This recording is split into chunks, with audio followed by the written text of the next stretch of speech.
Hello बच्चों, आज हम लोग आईसीएसई हिंदी 2021-22 बोर्ड्स के बच्चों के सेमेस्टर 2 के स्पेसिमेन पेपर को सॉल्व करेंगे। ठीक है, जैसे कि बच्चों आप लोगों को मालूम है कि 21-22 बोर्ड्स के बच्चों का एग्ज़ाम 2 सेमेस्टर में डिवाइड होकर के हुआ है। सेमेस्टर 1 ऑलरेडी आप लोगों ने दे रखा है एंड सेमेस्टर 2 आपके अप्रैल एंड मई महीने में होंगे। ठीक है, और सिलेबस की अगर हम बात करें तो सिलेबस ऑलरेडी आप लोगों का रिड्यूस किया गया 21-22 बोर्ड्स के बच्चों का, और उस रिड्यूस सिलेबस में से भी 50% का सिलेबस आपके सेमेस्टर 1 में ऑलरेडी आ चुका है, यानी उसके एग्ज़ाम आपने दे रखे हैं। और सेमेस्टर 2 में आपका केवल 50% सिलेबस ही आएगा।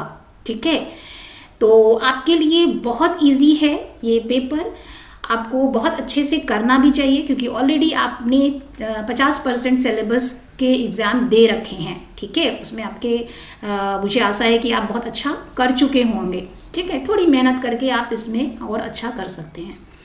ठीक है, तो यहाँ हम हिंदी विषय के स्पेसिमेन पेपर को सॉल्व करने के लिए आज मैं आप लोगों को इसके संबंध में बताऊंगी।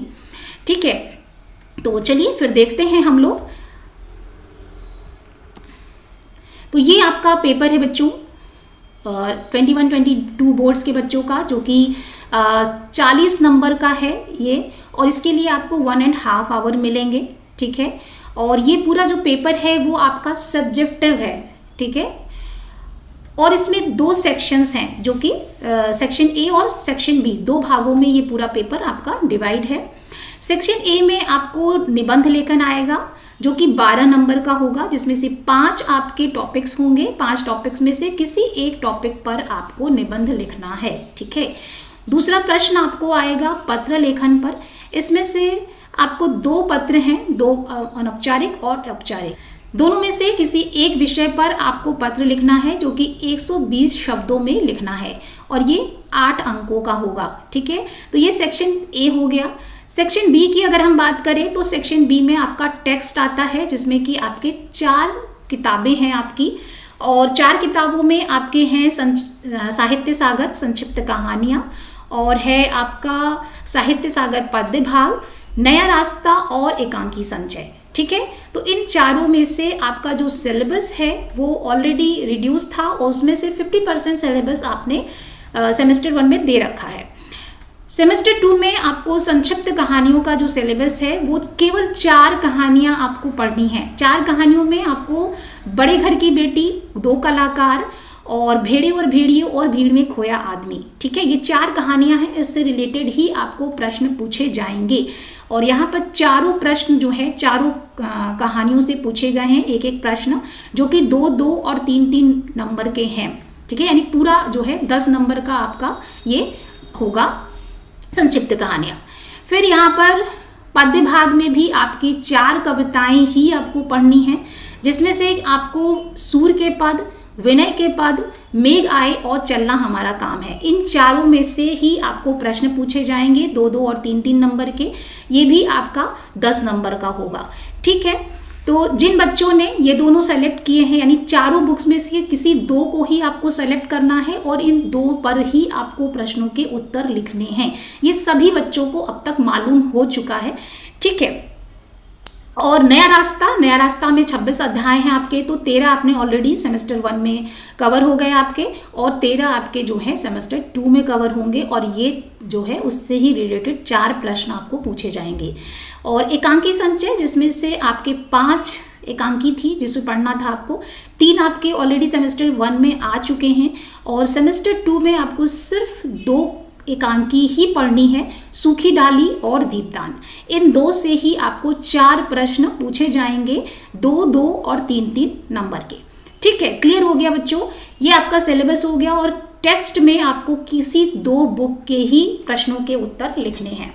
ठीक, तो ये हो गया सेक्शन बी से प्रश्न। चलिए अब हम लोग थोड़ा सॉल्व कर लेते हैं स्पेसिमेन पेपर को। तो सेक्शन ए में क्या है बच्चों? सेक्शन ए में आपका पहला प्रश्न है निबंध लेखन का, जो कि 12 नंबर का है। इसमें 200 शब्दों का आपको पूरा निबंध लिखना है।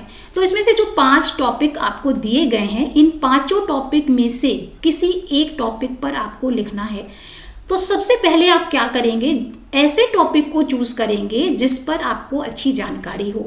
ठीक है, अच्छी जानकारी होगी तो निश्चित रूप से अच्छा लिख पाएंगे उस पर।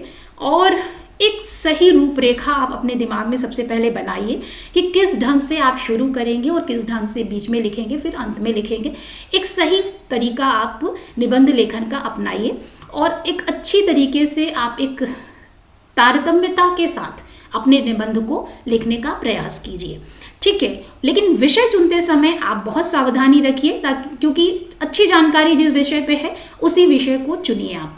ठीक है, और निबंध लेखन पर बच्चों मैंने ऑलरेडी एक वीडियो डाल रखा है कि एक अच्छा निबंध हम किस तरीके से लिख सकते हैं, कुछ महत्वपूर्ण बिंदु उसके क्या होते हैं, तो इसके संबंध में मैंने वीडियो डाल रखा है। उस वीडियो को आप देखिए, आपको निश्चित उससे हेल्प मिलेगी। ठीक है, तो ये हो गया आपका निबंध लेखन।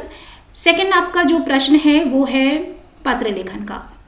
इसमें आपको 120 शब्दों में अपना पत्र लेखन करना है। तो औपचारिक पत्र लिखिए आप, चाहे अनौपचारिक पत्र लिखिए, दोनों के लिए ये आवश्यक है कि आप सही फॉर्मेट में लिखिए, क्योंकि एप्लीकेशन जो होता है, पत्र जो है वो निश्चित रूप से एक सही फॉर्मेट में लिखा जाए तो वो प्रभावी होता है। ठीक है, तो इसके लिए सही फॉर्मेट की आवश्यकता है, वो सही ढंग से आपको प्रैक्टिस की ज़रूरत है इसके लिए। और इस पर भी ऑलरेडी मैंने चैनल पर वीडियो डाल रखा है, एक सही फॉर्मेट अनौपचारिक पत्र का भी और औपचारिक पत्र का भी। तो उस वीडियो को आप देखिए, उससे आपको हेल्प हो जाएगी और साथ ही साथ आप अच्छी प्रैक्टिस के साथ इस प्रश्न को आप अच्छे ढंग से कर पाएंगे और इसमें आपका जो मार्क्स है वो भी अच्छा आएगा। ठीक है, तो अब आते हैं हम लोग सेक्शन बी पर।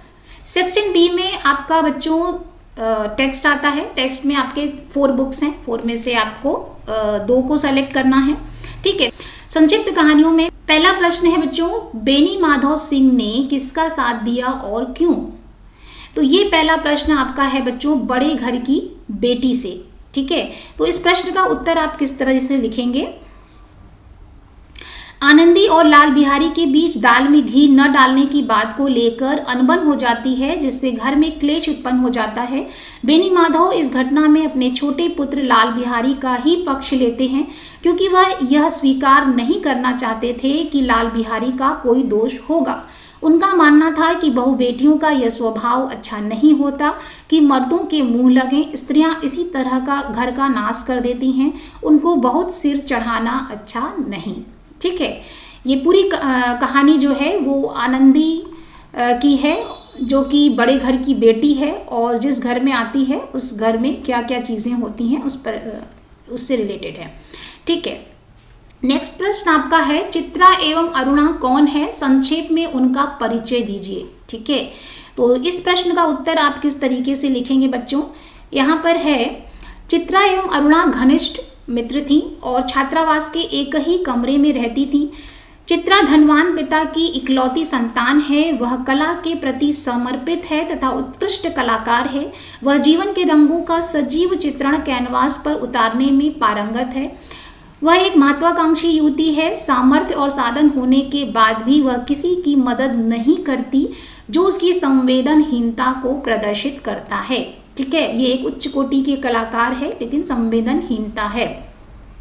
अरुणा सामान्य एवं व्यवहारिक लड़की है। छात्रा होकर भी वह समाज सेवा और मानव कल्याण के प्रति समर्पित है। वह गरीब बच्चों को शिक्षित करती है, बाढ़ पीड़ितों की सेवा करती है। वह बहुत ही भावुक, संवेदनशील, त्यागी, परोपकारी स्वभाव की है। भिखारिन के अनाथ बच्चों को गोद ले कर उनका जीवन संवारती है, जो उसकी ममता और मानवीय भावना को उजागर करती है।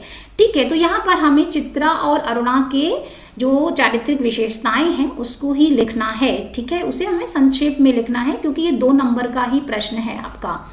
ठीक है, नेक्स्ट क्वेश्चन आपका है, भाई नाम तो तुम्हारा लिख लेता हूँ पर जल्दी नौकरी पाने की कोई आशा मत करना। यह संवाद किसने किससे और कब कहा? ठीक है, ये आपका 3 नंबर का प्रश्न है और ये है भीड़ में खोया आदमी। इस कहानी से लिया गया है ये प्रश्न। ठीक है, तो इसका उत्तर भी हम लोग देखते हैं। प्रस्तुत संवाद रोजगार कार्यालय के अफसर ने श्यामला कांत जी के बड़े लड़के दीनानाथ से तब कहे जब वह रोजगार की तलाश में रोजगार कार्यालय में अपना नाम लिखवाने के उद्देश्य से पूरे दिन लाइन में खड़ा रहता है, किंतु जब उसकी बारी आती है तो अफसर उससे बोला, भाई नाम तो तुम्हारा लिख लेता हूँ पर जल्दी नौकरी पाने की आशा मत करना। ठीक है, तो ये भीड़ में खोया हुआ आदमी। ठीक है, इस प्रश्न का उत्तर हो गया आपका। फिर आपका है चौथा प्रश्न है, भेड़िए की बात सुनकर बूढ़े सियार ने उसे क्या सलाह दी और भेड़िए ने उसे क्या उत्तर दिया। ठीक है, ये है भेड़े और भेड़िए। इस प्रश्न का उत्तर आप किस ढंग से लिखेंगे, इसे भी हम लोग देखते हैं। भेड़िए ने सियार को जब यह बताया कि वन प्रदेश में नई सरकार बनने वाली है और अब उनका राज समाप्त हो गया है, ऐसा सुनकर सियार उसे सलाह देता है कि यदि वह उसकी बात माने और उससे कहे अनुसार कार्य करे तो पंचायत में भेड़िया जाति का बहुमत अवश्य होगा। पहले तो भेड़िया कहता है कि वन प्रदेश में भेड़ों की संख्या अधिक है और वे भला अपनी जिंदगी को मौत के हाथों में क्यों सौंपेंगी, किंतु बूढ़े सियार की योजना बनाने की बात पर वह मजबूरीवश मान जाता है और बूढ़े सियार को अपना गुरु मान लेता है और आज्ञा पालन की शपथ लेता है। ठीक है बच्चों, तो यहाँ तक पूरा आपका चारों प्रश्नों के उत्तर हो गए आपकी संक्षिप्त कहानियों पर। संक्षिप्त कहानियों का पूरा सिलेबस बच्चों मैंने कंप्लीट करा दिया था आपको, उसके एक्सप्लेनेशन और क्वेश्चन आंसर्स आपको मैंने ऑलरेडी चैनल पे इसके वीडियोस अपलोड हैं। क्वेश्चन आंसर्स मैंने स्वयं से भी आपके लिए बनाए थे, तो उसको आप उन वीडियोस को देखिए, उससे आपको ज़रूर हेल्प मिलेगी। ठीक है, फिर अगला आपका है साहित्य सागर पद्य भाग। पद्य भाग में पहला जो प्रश्न है वह है, खिलौना न मिलने की स्थिति में श्री कृष्ण यशोदा माता को क्या क्या कहकर डरा रहे हैं। ठीक है बच्चों, तो यहाँ पर ये इस प्रश्न इसी तरह का एक प्रश्न मैंने अपने ऑलरेडी आप लोगों को बताया हुआ था जब मैं आप लोगों को क्वेश्चन आंसर्स करा रही थी। ठीक है, तो वैसा ही ये प्रश्न है। तो इस प्रश्न का उत्तर आप किस ढंग से लिखेंगे, आप चाहें तो वीडियो को देख करके भी आप इन प्रश्नों के उत्तर देख पाएंगे। ठीक है, चलिए। बालकृष्ण को चंद्रमा खिलौने के रूप में चाहिए और वह अपनी माता से इसके लिए हट कर रहे हैं। वह माता यशोदा को धमकी देते हैं कि उन्हें चंद्र खिलौना चाहिए, नहीं तो वह सफ़ेद गाय का दूध नहीं पिएंगे, सिर पर चोटी भी नहीं गुथवाएंगे, हृदय पर मोतियों की माला भी धारण नहीं करेंगे और वस्त्र भी गले में नहीं डालने देंगे। वह अभी धरती पर लेट जाएंगे और माता यशोदा की गोद में भी नहीं आएंगे। नंद बाबा के पुत्र कहलाएंगे और माता यशोदा के पुत्र नहीं कहलाएंगे। तात्पर्य है कि जब तक उन्हें चंद्र खिलौना नहीं मिलता तब तक वह माता के कहने पर ये कार्य नहीं करेंगे। ठीक है, तो इस प्रश्न का उत्तर आप इस ढंग से लिख सकते हैं बच्चों। नेक्स्ट आपका जो प्रश्न है वो आपको पूछा गया है, यहाँ पर पाहुन के आने से गांव में क्या हलचल हुई। ठीक है, तो ये प्रश्न भी जो है इस तरह का प्रश्न मैंने कुछ शब्दों के हेर फेर को ही समझ लीजिए, इस तरह का प्रश्न मैंने ऑलरेडी आपको क्वेश्चन आंसर की वीडियो में डाल रखा है, क्वेश्चन आंसर जब मैंने आप लोगों को कराया था। ठीक है, तो आप उससे भी देख सकते हैं, इस तरह के प्रश्नों को आप ज़रूर देखिए, उससे आपको हेल्प ज़रूर होगी बच्चों। ठीक है, क्योंकि ऐसे ही प्रश्न आने की संभावना होती है एग्जाम में। ठीक है, तो चलिए इस प्रश्न का उत्तर देखते हैं कि पाहुन के आने से गांव में किस तरह की हलचल होती है। ठीक है, तो यहाँ पर मेघ रूपी पाहुन दामाद के आने से गांव में हर्ष और उल्लास की लहर दौड़ जाती है। प्रत्येक घर की खिड़कियां और दरवाजे खुलने लगते हैं तथा पेड़ रूपी गांववासी अपनी गर्दन को उचकाकर पाहुन को देखने के लिए उत्कंठित हैं तथा धूल रूपी घाघरा उठाए युवती हर्षोल्लास से भागी चली आ रही है एवं नदी रूपी बहुएं भी मेघ रूपी दामाद का घूंघट से ही एक झलक पाने का प्रयत्न कर रही हैं। पीपल के वृक्ष रूपी गांव के बूढ़े बुजुर्ग आगे बढ़कर दामाद का अभिवादन करने लगे। मेघ रूपी दामाद के आने से गांव तथा प्रकृति दोनों का ही वातावरण अत्यंत रमणीय हो गया। ठीक है, तो ये सारे जो पॉइंट्स हैं, क्योंकि वो पूरा पैराग्राफ ही है आपकी कविता में कि क्या क्या चीजें हुई। ठीक है, तो उसको ही आपको लिखना है। ठीक, क्लियर बच्चों। फिर नेक्स्ट क्वेश्चन आपका है, तुलसीदास जी का परिचय दीजिए। यहाँ पर महाकवि तुलसीदास के जीवन और साहित्य से संबंधित एक संक्षिप्त जानकारी उनके विषय में देनी है। तो ये भी प्रश्न ऑलरेडी मैंने बच्चों आपको वीडियो में बताया हुआ है। ठीक है, तो इसका उत्तर यहाँ से हम लोग देखते हैं कैसे लिखेंगे आप। तुलसीदास हिंदी साहित्य के भक्ति काल के सगुण भक्ति धारा के श्री राम भक्ति शाखा के प्रतिनिधि कवि माने जाते हैं। इनका जन्म उत्तर प्रदेश के बांदा जिले के राजापुर नामक गांव में सन 1532 ईस्वी में हुआ था। इनके पिता का नाम पंडित आत्माराम दुबे तथा माता का नाम हुलसी था। इनके गुरु का नाम नरहरि दास तथा शेष सनातन था। इनकी मृत्यु सन 1623 में हुई। इनकी प्रमुख रचनाओं में रामचरितमानस, दोहावली, गीतावली, कवितावली, विनय पत्रिका, जानकी मंगल, पार्वती मंगल, वैराग्य संदीपनी, बरवई रामायण, हनुमान बाहुक, रामाज्ञा प्रश्नावली। तुलसीदास जी की रचनाओं की भाषा ब्रज और अवधी दोनों है। इन्होंने भगवान श्री राम के लोक पावन आदर्श जीवन चरित्र का वर्णन किया है। इनकी भक्ति भावना भी श्री राम प्रभु के प्रति दास्य भाव की है तथा इनकी विचारधारा लोक मंगल की भावना में समन्वयवाद की चेष्टा है। ठीक है, तो यहाँ पर बच्चों मैंने कई इनकी रचनाओं के नाम लिखे हैं। आप चाहें तो एक दो का भी उल्लेख कर सकते हैं, बट अगर आप पूरा लिखेंगे तो बहुत अच्छी बात है, आपको अच्छे मार्क्स मिलेंगे। ठीक है, नेक्स्ट आपका प्रश्न है,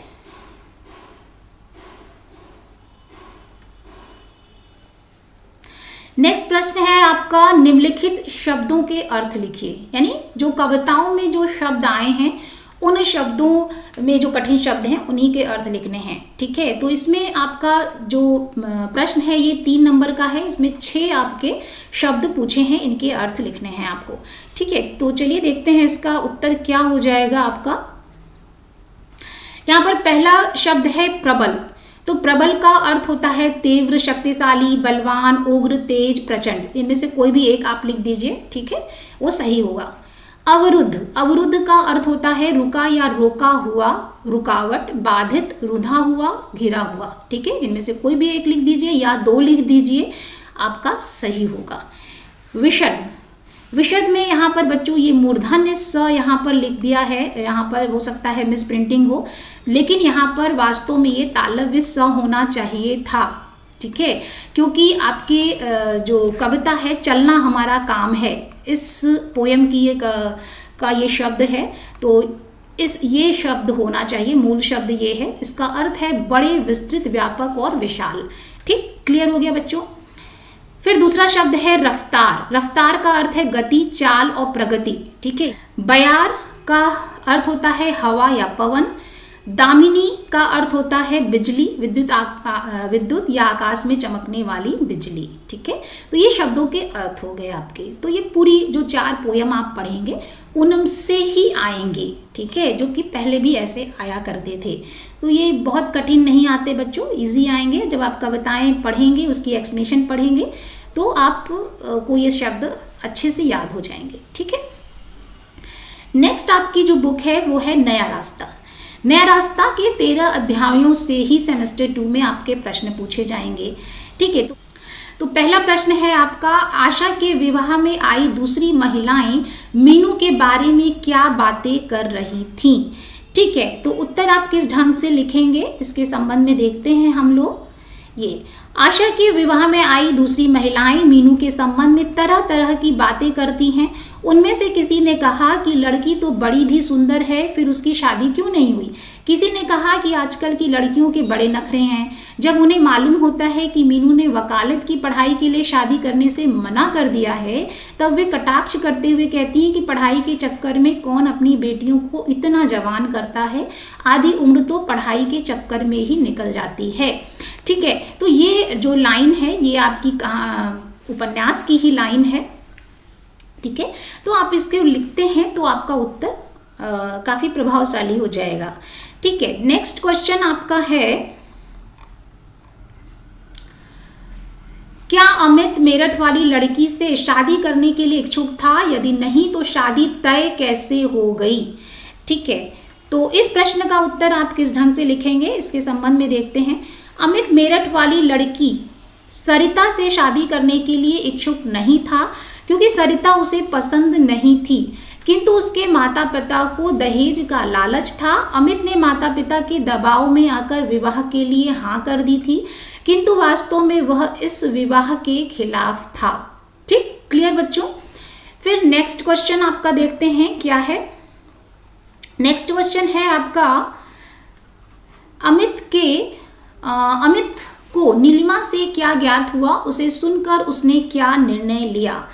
ठीक है, तो इस प्रश्न का उत्तर आप किस ढंग से लिखेंगे इसको देखते हैं। अमित को नीलिमा से ज्ञात हुआ कि मीनू मेरठ से ही वकालत की पढ़ाई कर रही है।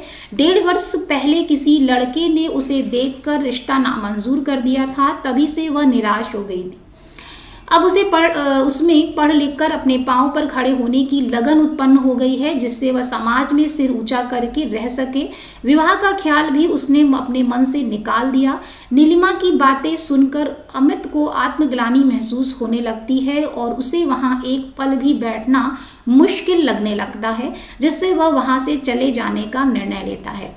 ठीक है, ये 3 नंबर का प्रश्न है बच्चों, तो एटलीस्ट आप 5-6 लाइन्स लिखिए, उसमें 5-6 ऐसी जो कीवर्ड्स हैं उनको लिखिए, उससे आपका जो उत्तर है वो प्रभावशाली बनेगा, नंबर आपके अच्छे आएंगे।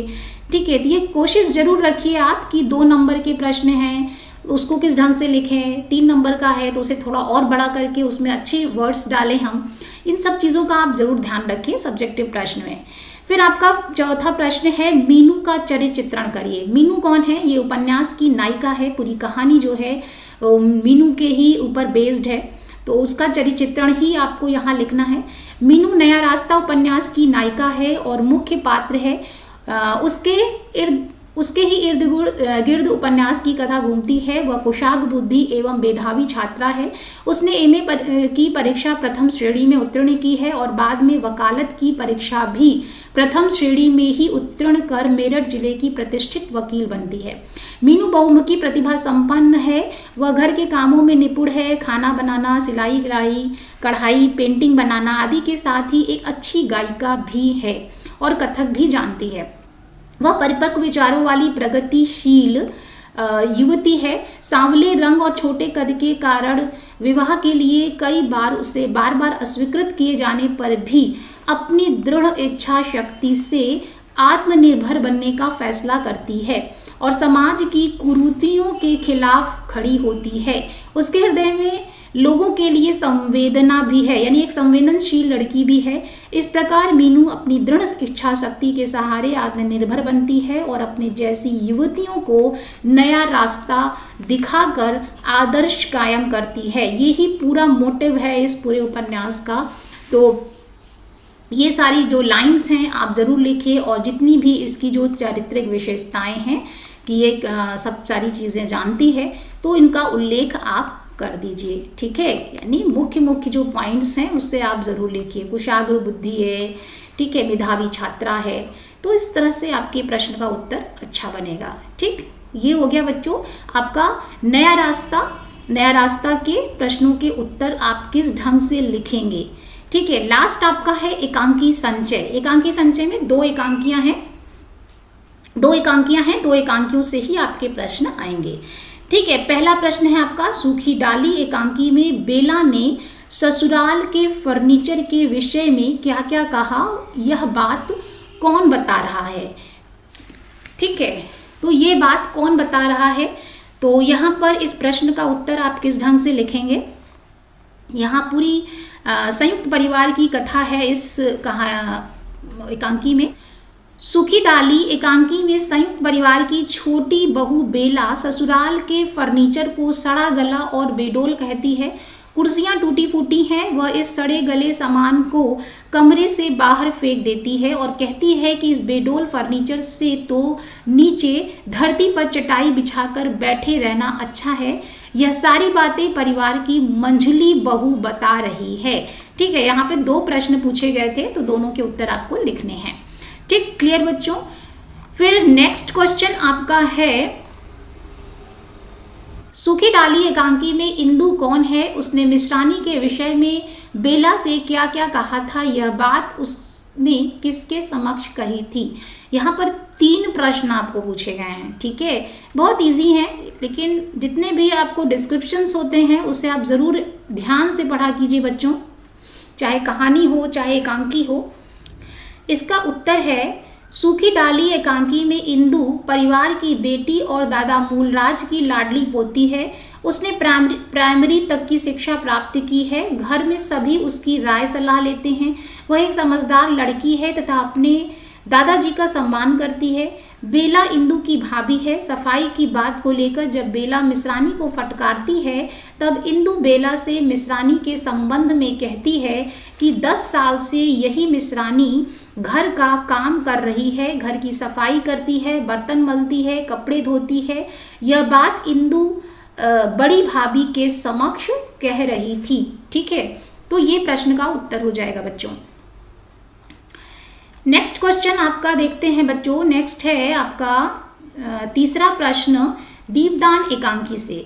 दीपदान एकांकी में सोना कौन है वह बनबीर की प्रशंसा करते हुए पन्नाधाय से क्या कहती है। ठीक है, तो ये बहुत ही अच्छा प्रश्न है कि सोना कौन है। तो इस प्रश्न का उत्तर आप कैसे लिखेंगे। दीपदान एकांकी में सोना रावल स्वरूप सिंह की अत्यंत रूपवती कन्या है। उसकी आयु 16 वर्ष है और कुंवर उदय सिंह की बाल सखी यानी बचपन की सखी है। वो नृत्य कला में निपुण है, वाक्पटु है, पर शिष्टाचार के नियमों का पालन करती है। वह भोली और सीधी भी है। ठीक है, यहाँ पे सोना का थोड़ा सा चरित्र आपको लिखना है। और साथ ही दूसरा प्रश्न भी इसमें पूछा गया था, तो उसका उत्तर है पन्ना के समक्ष बनबीर की प्रशंसा करते हुए सोना उसे श्री महाराजा बनबीर संबोधित करती है। ठीक है, वह बताती है कि बनबीर उसके लिए बांगड़ से रेशम के झूल लाए थे। ठीक है, उसकी प्रशंसा यहाँ पे कर रही है। बनबीर की सोना पर द्रौपदी के चीर जैसी बड़ी कृपा है, क्योंकि उसने एक लाइन ऐसी कही थी वहाँ एकांकी में, तो उसे ही आप लिख देंगे। वह कहती है कि बनबीर ने मयूर पक्ष कुंड में दीपदान के उत्सव का भव्य आयोजन किया है। सोना अप्रत्यक्ष रूप से पन्नाधाय को क्या कर रही है, अपनी कर्तव्य सेवा से हटकर कर्तव्य सेवा और हट छोड़कर बनबीर का साथ देने के लिए कहती है। ठीक है, तो बनबीर की प्रशंसा में कुछ शब्द वो कहती है, उसको ही आपको इस प्रश्न के उत्तर में लिखना है। फिर लास्ट आपका जो प्रश्न है वो है दीपदान एकांकी से ही है ये प्रश्न। दीपदान एकांकी के शीर्षक की सार्थकता लिखिए। ठीक है, तो शीर्षक सार्थक है या नहीं, इस बात को आपको इसमें लिखना है।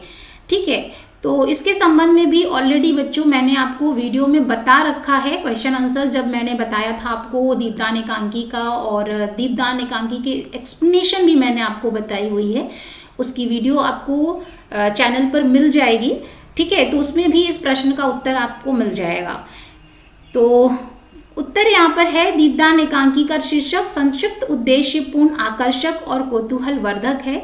शीर्षक पढ़कर जिज्ञासा उत्पन्न होती है कि किसका व कैसा और कौन सा दीपदान है। शीर्षक के अर्थ में दोहरा अर्थ समाहित है। बाह्य अर्थ सामान्य है किंतु आंतरिक अर्थ भावात्मक और प्रतीकात्मक है।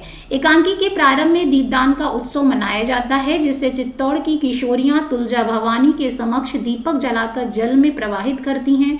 अपने राज्य लिप्सा को निष्कंटक प्राप्त करने की इच्छा से बनबीर कुंवर उदय सिंह के धोखे में पन्नाधाय के पुत्र चंदन की हत्या कर यमराज को दीपदान करता है।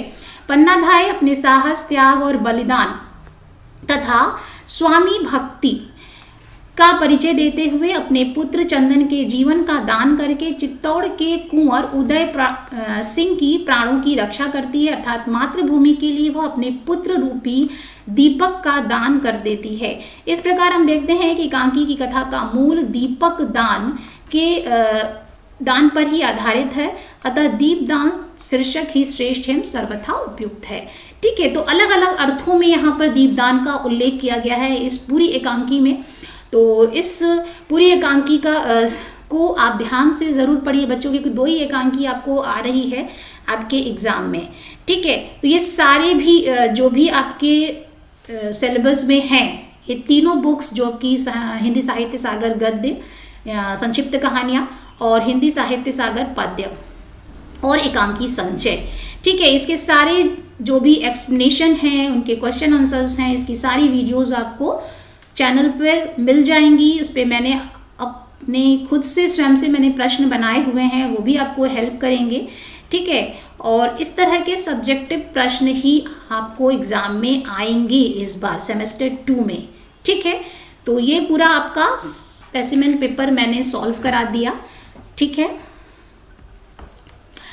तो उम्मीद करती हूँ बच्चों कि आपको ये पूरा पेपर सही ढंग से समझ में आ गया होगा। आप चैनल पर जितने भी वीडियोस हैं उसको देखिए। मेरा उद्देश्य आपकी हेल्प करना है, क्योंकि अभी आपके पास पर्याप्त समय है, 1 महीने का समय है लगभग। तो आप इसी आधार पर आप सारे प्रश्नों के उत्तर तैयार कर सकते हैं। सारी कहानियाँ, एकांकी जो भी आपने सेलेक्ट की है, जिस भी बुक को, उसको आप अच्छे से पढ़िए और उसके प्रश्नों के उत्तर तैयार करने की कोशिश कीजिए। तो निश्चित रूप से आप अच्छे अंक प्राप्त कर पाएंगे, ठीक है। एक बात मैं बच्चों और आपसे बताना चाहूँगी कि आपके 2021 बोर्ड्स के एग्ज़ाम में जब तक सब्जेक्टिव प्रश्न पूरे आते थे तब तक उसमें आपको किस ऑप्शंस दिए होते थे। 2-3 कहानियों के जो भी प्रश्न होते थे उसमें एक ही कहानी के 4 प्रश्नों के उत्तर आपको देने होते थे। यहाँ पर चूंकि आपको चारों ही कहानियों से एक एक प्रश्न पूछे गए हैं, ऐसा आपका स्पेसिमेन पेपर दिया गया है। मे बी आपको ऐसा हो सकता है, ऐसा मेरा अनुमान है कि पहले के ही पैटर्न पे हो सकता है ऑप्शंस दे दिए जाएं आपको, यानी कि किसी एक कविता से 4 प्रश्न आपको पूछ लिए जाएं, ठीक है। ऐसा भी हो सकता है। तो किन्हीं 2 कहानियों में से किसी एक कहानियों के प्रश्नों के उत्तर आप लिखिए। ऐसा मेरा अनुमान है बच्चों कि ऐसा भी हो सकता है। और जैसा आपका स्पेसिमेन पेपर आया है वैसे भी प्रश्न आ सकते हैं, क्योंकि सेमेस्टर 1 में ऐसा आपका जो स्पेसिमेन पेपर था वो किसी एक ही पाठ पर आधारित था, आप उससे ही रिलेटेड प्रश्न पूछे गए थे। बट आपका जो एग्ज़ाम पेपर आया था वो पूरे सारे जितने भी चैप्टर्स आपके थे उन सब से प्रश्न पूछे गए थे, ठीक है। तो मे बी ऐसा मेरा अनुमान है कि ऐसा हो सकता है कि आपको 2 ऑप्शंस में से किसी एक को सेलेक्ट करना हो और उससे आपको प्रश्न पूछे जाएं, ठीक है। तो दोनों ही स्थितियों में आप तैयार रहिए, क्योंकि पढ़ना तो आपको है ही। चारों जो भी आप बुक सेलेक्ट कर रहे हैं उसके जितने भी आपके सिलेबस हैं, 4 कहानियां हैं या 4 कविताएं हैं या 2 एकांकी, जो भी है आपकी, सबको पढ़ना है आपको, ठीक है। तो आप अपनी तैयारी बहुत अच्छे से रखिए, और तैयारी अच्छी से है तो आपको पैटर्न किसी भी तरीके से आए, ठीक है। दोनों में ही लिखना तो आपको वही है। किसी भी एक ही चैप्टर से आपको 4 प्रश्न पूछे जाएं तो भी, और चारों से अगर एक एक प्रश्न पूछे जाएं तो भी। तो दोनों ही स्थितियों में आपको तैयार रहना है और आप बहुत अच्छे ढंग से अपनी परीक्षा की तैयारी कीजिए, क्योंकि अभी आपके पास पर्याप्त समय है। आप बहुत अच्छे से तैयारी कर सकते हैं और अच्छे नंबर भी ला सकते हैं, ठीक है। और जितने भी वीडियोस आपको मैंने डाल रखे हैं, पूरे जितने भी चैप्टर्स हैं, सबकी लिंक मैं आपको डिस्क्रिप्शन में दे दूंगी, ताकि आपको पूरी तरह से हेल्प हो सके। मैं जितनी भी हेल्प कर सकती हूँ आपकी ज़रूर करती रहूँगी बच्चों। तो आप अपनी तैयारी करते रहिए पढ़ाई की, अपने एग्ज़ाम की तैयारी कीजिए, आप बहुत अच्छे नंबर से पास होइए। ऐसी मेरी ढेर सारी शुभकामनाएँ हैं आप सभी बच्चों के साथ। All the best, thank you.